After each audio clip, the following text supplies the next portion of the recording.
Thank you. My relationship with war started when I was just a few months old. My mother, sister, and I fled Juba to Uganda. My father refused to come with us because he was scared of the unknown. And that's how a small family that had just been started was separated. My country, South Sudan, is the world's youngest country, born out of decades of war to attain independence from Sudan. In 2011, when we attained our independence, we sang, danced, and screamed at the top of our voices throughout the all night. That is one celebration that all South Sudanese will never forget. Most of us South Sudanese have not known peace, and many are skilled in the ways of war. My country, South Sudan, has more than 64 tribes. Yet, we transition from fighting for independence to fighting each other. Why?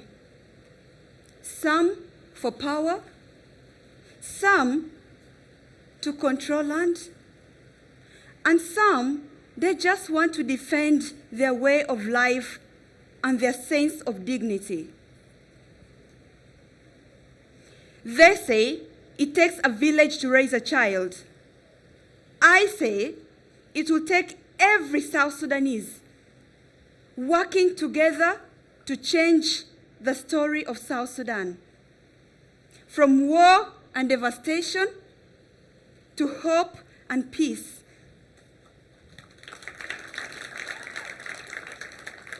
Just 2 weeks ago, I was part of a group of peace activists that traveled to Addis Ababa to support the peace process. We were not allowed in the room where the peace talks were actually taking place, but we knew that we could influence the process and influence the people. We talked to our warring parties and all the participants at every opportunity that we had. We used a drawing by a South Sudanese artist called Aguer to illustrate what South Sudan would look like if we all worked together. On this side, as you can see, this is reality back home. Women dying before their children. Children dying in the hands of their mothers. The country in chaos. Take a look at this side and imagine if we all as South Sudanese work together, what country we would have. We would have a beautiful country, a prosperous country, a country where children are even going to school. I remember we used the same drawing, and I used this drawing to talk to one of the men. And when I showed him this drawing, immediately he was like, "This picture is pushing some of us out of the country." But later he came back and said, "Wait, they say a picture says 1,000 words. And when I look at this drawing, I see a woman, I see a man, and I see a soldier rolling and pushing away all the ugly side. And that could be us South Sudanese if we only work together." That drawing was a conversation starter. I realized that that man and I share the same dream, a dream for a peaceful South Sudan. Despite that dream, we all came away very disappointed. Why? Because once again, those peace talks did not bring the peace that we were all yearning for. There have been so many peace agreements signed in the past. and they've all fallen apart. Since December 2013, 2.5 million people have fled the country. 63% of those are children, and many sought refuge here in Kakuma, where we are today. Inside my country, war impacts every part of our lives. Over 2 million people are internally displaced. The most affected are women and children. War is a cycle. But I believe just like any other cycle, it can be broken through hard work and commitment.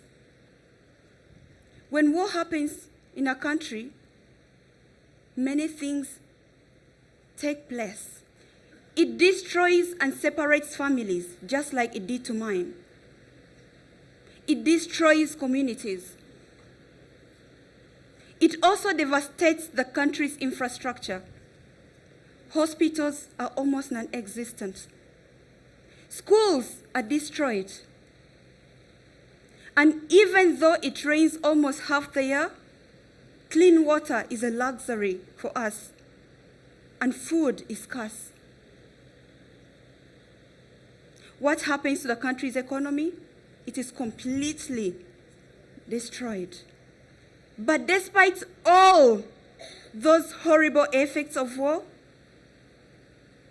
people still choose to hope. And some choose to go back home. They return because they want to rebuild what has been broken. They return because they want to bring hope back to their country. They return because no matter how bad things are, they just want to go home. The first time I returned home was in 2004. We had stayed away in Uganda for more than 13 years. I remember we traveled by road for 2 weeks, a journey that now only takes about 12 to 14 hours. That was the longest journey of my life. We only traveled when it was safe. There were so many checkpoints. Sometimes they would stop us, and other times they would let us through. That was a journey that took me home. When I arrived, I was struck by the devastation. I saw an empty land.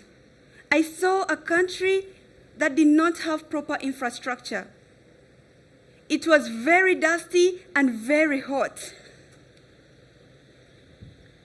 It just looked ugly to me. But despite that ugliness, I felt at home. I remember my uncle and his family had so little, but they slaughtered chicken to welcome us home. He also gave me a crate of 12 sodas, commonly known as Team back home, to celebrate my birthday. You can imagine what luxury that was. I felt so good and I felt at home. But I had to go back to Uganda to finish my school. And again, in 2013, war erupted. I was finishing my final exams in the university. And after my exams, I just wanted to go home. And since then, I've been working to rebuild my country. I met these amazing South Sudanese women. We had all struggled through life, but we had a passion for peace and equality.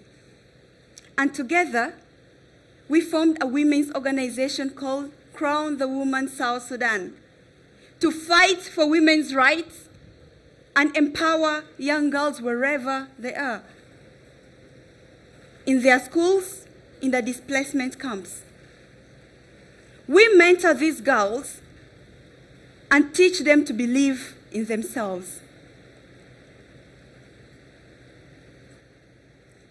If you ask a young South Sudanese schoolgirl who her role model is, she may tell you Michelle Obama or Lupita Nyong'o, which is not a bad thing at all because I personally love those women. But we just want to show them that they are great South Sudanese women doing amazing work right there in their communities, and they too can. We also work with women. And our message is this: irrespective of our tribe, irrespective of our political affiliations, irrespective of our faith, and irrespective of our wealth, we are all at the bottom suffering together. The simple truth is, being female in South Sudan is dangerous. It means you facing threats of sexual violence. It means you being forced into marriage and not going to school. It also means that your chances of dying in childbirth are higher than almost anywhere else in the world. We are up against this traditional culture that has told us women and the men that women can do nothing at all because they have no power, that men have all the say. But look where that has got us. That is not okay. That is not fine at all. And we must change things. Last year, I took part in a groundbreaking Women's Silent Peace March that was organized by a coalition of South Sudanese women. We marched to demand an end to this war. We also marched because we wanted an end to all this violence because we were all tired. On the day of the march, I remember there was a group of men playing football where we were supposed to start from. Most of them ignored us, but one of them came and asked, "What are all these women gathering here for?" And we replied, "We are having a silent march for peace." And to my surprise, he immediately joined, and on his placard he wrote, "We are all women when it comes to ending war in South Sudan."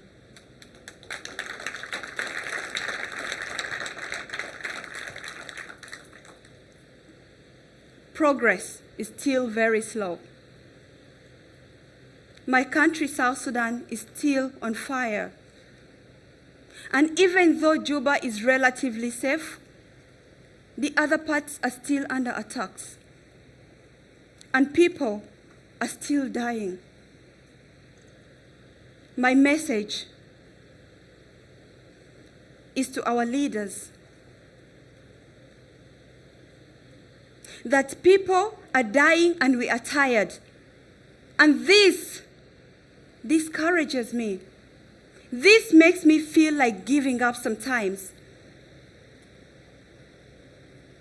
And all the times I feel like giving up, I recall an incident when I just come back from the university.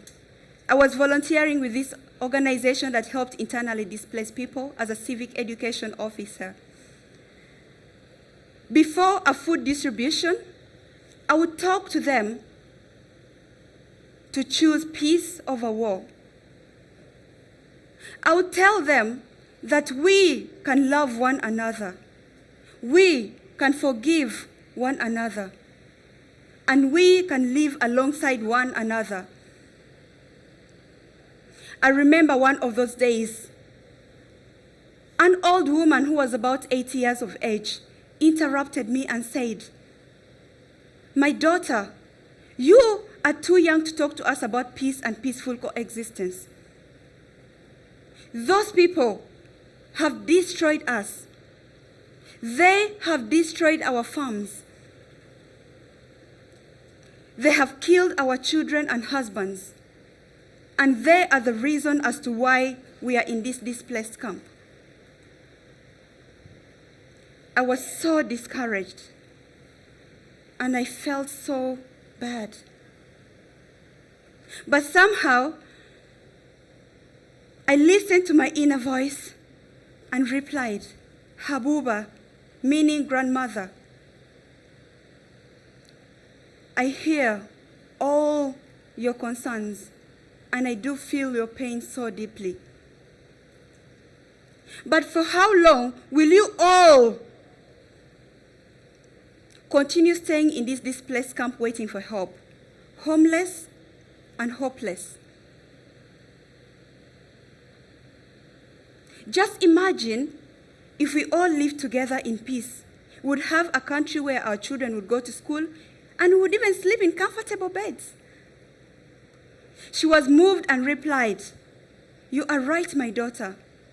We need to forgive and live with one another. May God bless you, and may you continue to be our voice." So, as you can see, I'm not about to give up. Simply because of hope. That Habuba had it. The girls and the women I work with have it. That man at the march had it. And that man at the peace talks in Addis Ababa had it. And I believe today that all of you are getting that hope.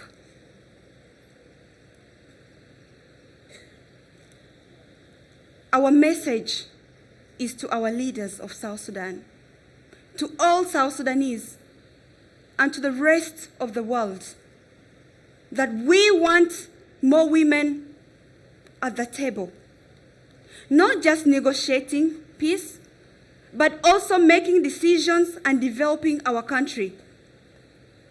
We want peace in South Sudan. We want a country where everyone can thrive. We are fighting without guns and through non-violence to heal our war-torn country. And I believe with all my heart that the work we are doing will not only break the cycle of war, but it will help us unlearn the decades of violence, and we will change the story of South Sudan. Thank you.